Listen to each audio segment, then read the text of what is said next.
আসসালামু আলাইকুম। সবাই কেমন আছেন? আশা করি ভালো আছেন। আমরা আল্লাহর রহমতে ভালো আছি। হ্যাঁ, তো একটু ভর্তা করছি। কাঁঠালের দানার ভর্তা। এই সিজনে সবাই হয়তোবা খেয়েছেন।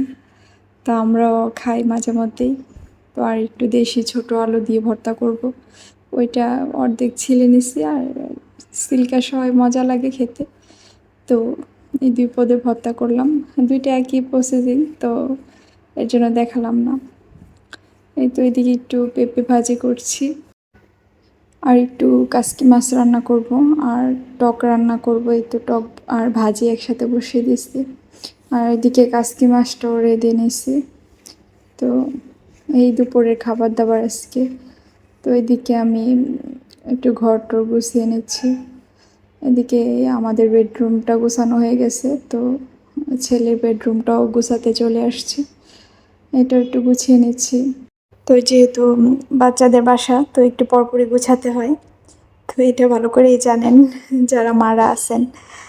তো বাচ্চা থাকলে একটু বেশি ময়লা হয় আর অগোছালো থাকে। তো এই তো ২টা রুমই গুছিয়ে নিয়েছি। তো এখন এই রুমটাও গুছাচ্ছি। এই রুমে ওরা খেলাধুলা করে, একটু টিভি দেখে, আর গেস্ট আসলে আর কি থাকে। তো এই রুমে তেমন কেউ থাকে না। তো আজকে এই পর্যন্তই। সবাই ভালো থাকবেন। আসসালামু আলাইকুম।